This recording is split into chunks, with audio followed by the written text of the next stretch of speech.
Hello, everybody, and welcome to Karma Insights. Karma Insights was started as a means for our team to begin sharing with the world a bit more about how we look at problem solving and how we look to getting work done. And so Sergio and I are really excited here to talk about guiding principles. We're just going to be having a short 20-minute discussion here, but look forward to sharing with you how we leverage guiding principles in our day-to-day work to help get things done and help to focus our teams and our clients in meeting their goals. But I'll turn it over to Sergio here. Hi, Christian. Thanks. So we're here today to talk about, as Christian said, guiding principles. Christian Patel is the managing director and principal at Karma Advisory, a small boutique firm based out of New York City. And let's jump into it. So, Christian, happy Monday, first of all. Happy Monday. Great start to the week. And this is our first podcast of 2023. And we're talking today about guiding principles, which is related to the Karma digital transformation framework that we've had a few posts on LinkedIn over the past few weeks.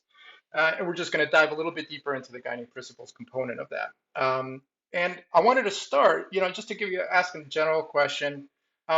What can you give us just a quick overview of Karma's digital transformation framework for those that maybe have not read those articles on LinkedIn? Yes, sure. So when we created the Karma Advisory Digital Transformation Framework, what we were trying to do was pull together all of the different elements that would help someone understand what they need to think about when they're going through a digital transformation. And so, you know, there there are, I would say, a couple of different elements to put it at a high level, and then we'll just jump into guiding principles. One is this idea of making sure we have strategic and policy alignment. The other is this idea of guiding principles. And then there's this other idea of iterative development, iterative transformation, right? And then we are looking at both the operational and the technology elements that need to be considered to get something done.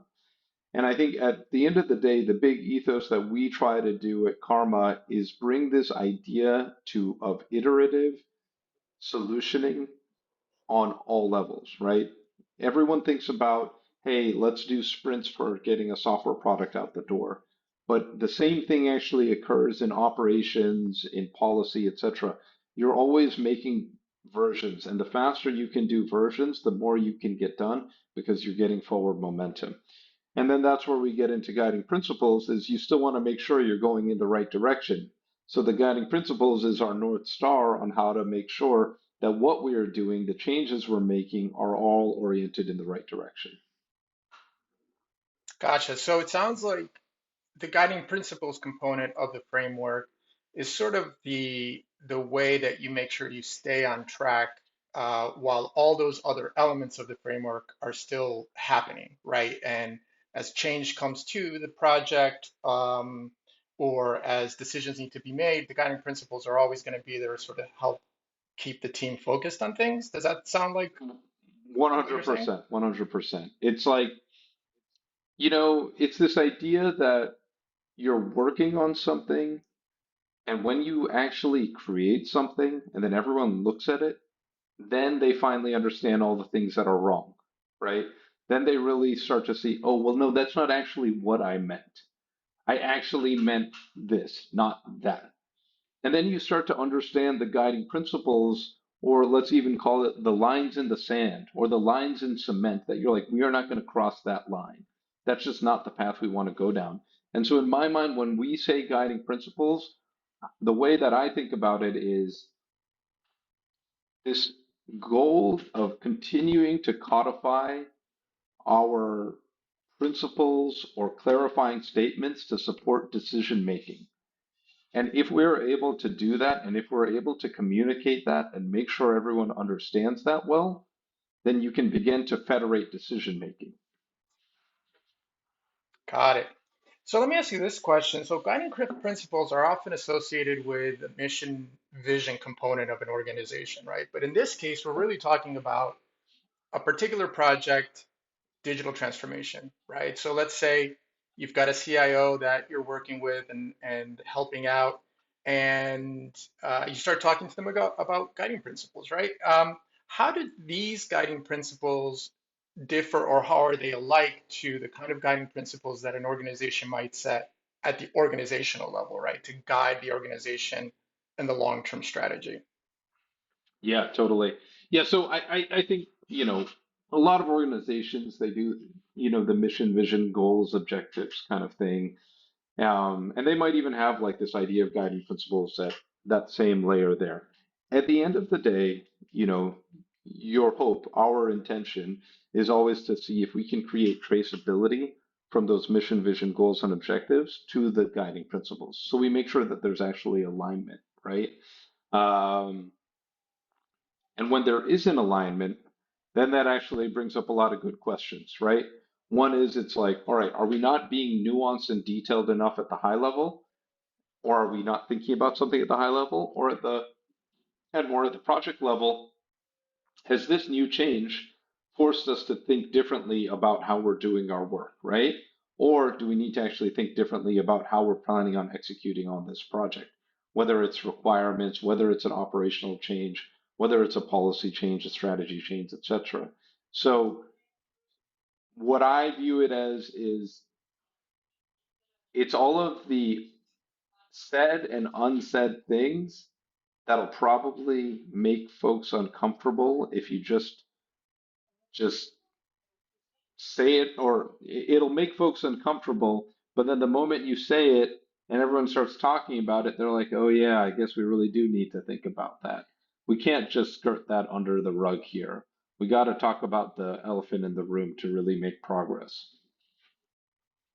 So it sounds like when you said that, you might have an example in your mind. And one of the things that I was thinking of asking you is like, do you have an example, like an actual example where you maybe came into a project midstream and you saw a big challenge where you implemented the concept of the framework and started applying the guiding principles, and how did that make a difference for the project?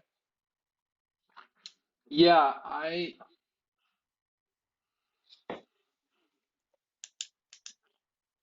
I'll give one good example, I think, one very good example. For an organization, we were basically designing a very complex transportation system. And one of the statements, actually, one of the executives said was, the system is at the end of the day just doing this. That's it, nothing else.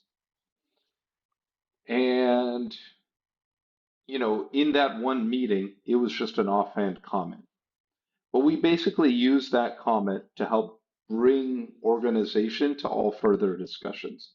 Because when you're doing some big change, everyone has 50 different ideas of what it should do. Oh, there should be this approval. Oh, we need to make sure there are comments here. Oh, how are all these communications going to go out? Are there going to be notifications to the phone? Are there going to be notifications via email? All of this stuff, right? But what we were able to do with what that one specific statement was say, this is all it's supposed to do. Let's focus on that core guiding principle of what we're trying to get done here. And that's our primary thing. And then everything else wraps around that. And so what we found is that, we were working with such a wide variety of stakeholders that it honestly just made everything simpler. Everyone could be like, oh, okay, that's the vision. Well, let's figure out how to make sure that comes to life. And then you were able to actually get to the next level of nuances like, all right, this is what we're trying to do. Well, what does that actually mean? And then we broke that out into the smaller pieces, and then everyone could really understand all the pieces that made that and talk about it cohesively.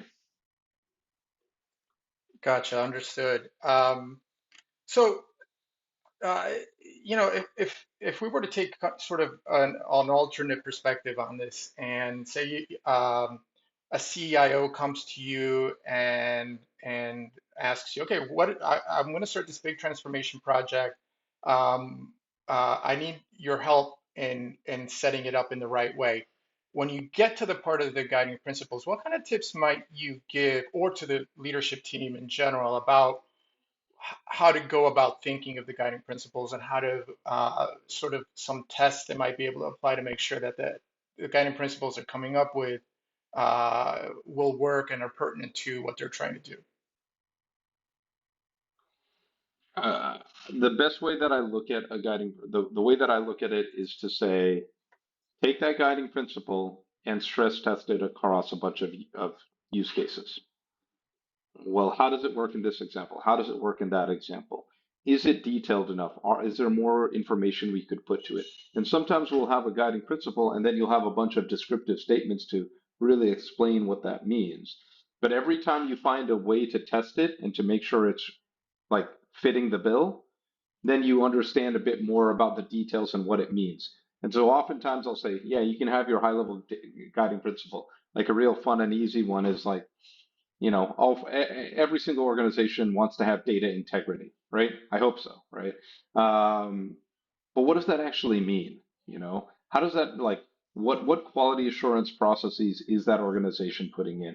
What quality assurance are they putting in terms of the validation rules on a system that they're implementing? What training are they putting in place to make sure that they'll have data integrity? There's a lot of different not only are there different nuances to how that applies in decisions, but then in downstream in terms of change management and how they think about implementing something overall, right? You could say that there's data integrity, but another guiding principle could be like minimum viable product. We want the smallest solution to get the job done. Well, if you really, really mean that, then you're going to make sure that you implement some strong quality assurance and training. So what is a ballpark number of guiding principles that somebody might shoot for in a project, right? And what might be some of the determinants as to how many guiding principles a project might need? Well, I'll say this, definitely less than 10. I'd probably say 5 to 7 max. 5 to 7 max, because how much can someone really remember? And then you need to make sure they're described well. And then, frankly, they're the portfolio management team needs to be the stewards of this information. Every time there's a meeting and something comes up, they need to be stress testing that across the guiding principles and start using that language. I always like to think about it like Starbucks, right? When you go to Starbucks and you ask for a small coffee, what do they say to you? One tall coffee coming right up, right? And so they're teaching you to say tall, they're just teaching you to say tall. And so at the end of the day, that's what I think about guiding principles, portfolio managers, project managers. They need to use guiding principles and say, okay, yeah, good. This is helping us maintain data integrity on the project, or this is going to make data integrity a lot more challenging. And use the language to build it into the ethos of the project so everyone starts to understand the lines in the sand so that eventually that level of thinking is federated out to the team. Got it, got it, got it. And talking about the team, Um, what are some ways that a leader can ensure that the guiding principles are being properly communicated down to a team? And then how do you test to make sure that the employees are understanding and aligned with those guiding principles, right? To your point about Starbucks, right? Like you're right. Every time I go to Starbucks and I try to remember when I walk in and I order a tall or a grande or whatever, but I often get it wrong and they always correct me. They never miss that, right? So how does a CIO, how does any leader ensure that their own team that they're working with day to day and then throughout the organization and everybody who might be involved is really aligned and understanding, right? Sort of following the gutter guards, right, to make sure that the ball is getting to the right point and it's everybody can throw it any way they want, but it's staying within those bumpers.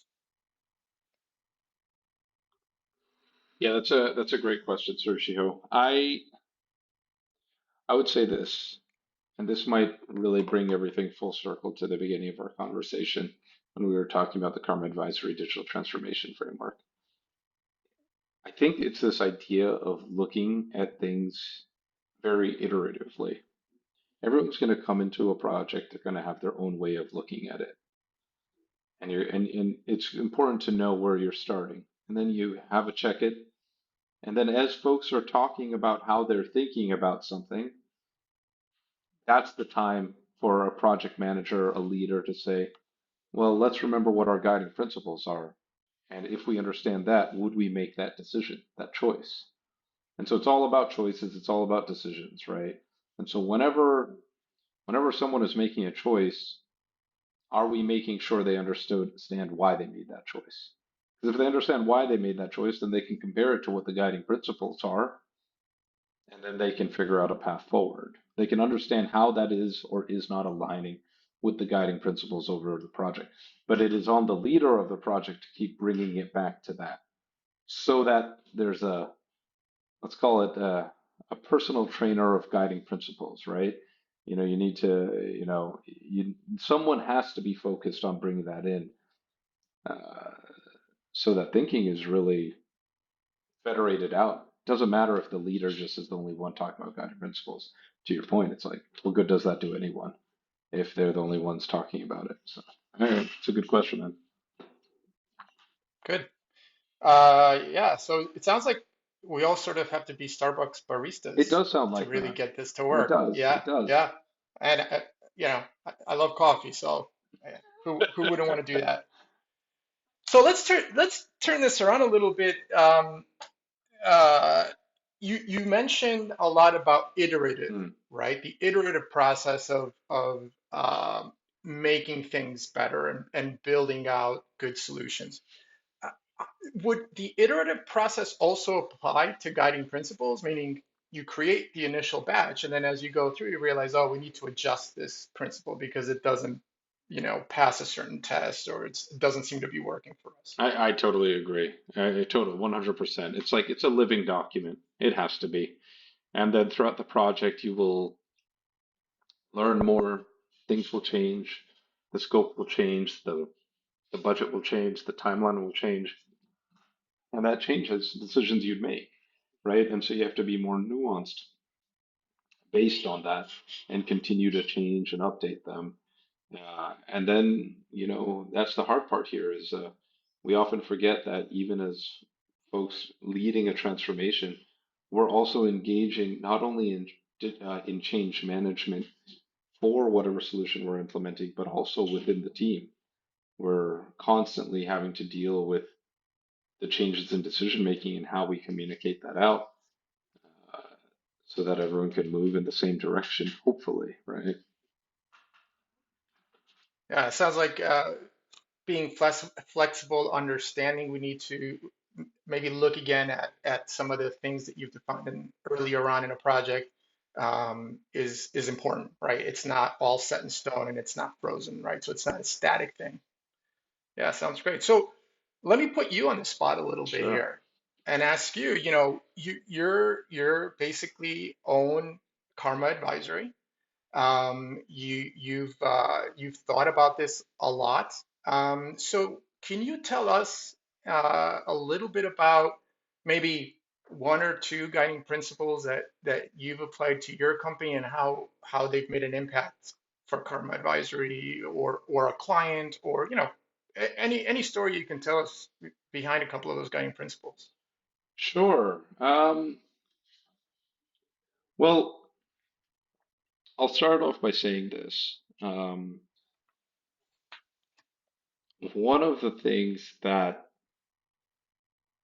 whenever we're interviewing a new team member, um, we always bring up this idea of feeling comfortable or wanting to roll up your sleeves to get something done. And, we literally call it rolling up your sleeves, and just getting into the details. And that's kind of one of them. We'll say that. We'll say grounded in reality. Like these are literally words that we. Often use. Um, and I think at the end of the day, you can very quickly tell whether those things resonate with folks because you're kind of trying to be just very honest about yourself, right? And if that doesn't resonate, like some folks don't like to take meeting minutes or notes, like they just don't, right? Um, or they don't want to roll up their sleeves and they want to stay at a high level, right? And I think that by like those are the guiding principles, but in some of those ways, those become our, let's call it our Starbucks language at the firm. And then that enables us to all talk the same way about what we're trying to do. Um, we don't want to find the shortcut to getting something done. We want to roll up our sleeves and do it the right way so others can benefit long after because of the work we did. And so we're trying to play the long game on the work and things like this. And so I suppose that's the culture that we're trying to create. And one might say values and guiding principles are pretty similar. Uh, but I'll say it this way, it almost starts to feel like it's like an operating system, so to speak. Like these are the buttons you have. Choose your button, but that's who we are. Um, Good or bad, right? We roll up our sleeves, get into it. We're trying to be grounded in reality. We're trying to keep improving all of these things, and that's what we do. So hopefully that works for other folks. Is kind of my comment and works, for any new team member that joins. Sounds great. Sounds great. And so if anybody wanted to get in touch with Karma Advisory, um, can you just give us a website, phone number, Yes, email address, or anything? sure. Karmaadvisory.com and info@karmaadvisory.com. And we'd love to speak with you. Sounds great. Well, you heard it here on Karma Insights, and look forward to having our next podcast. Christian, thank you very much for joining, and have a great week. Thank you, Sergio. Take care. Bye.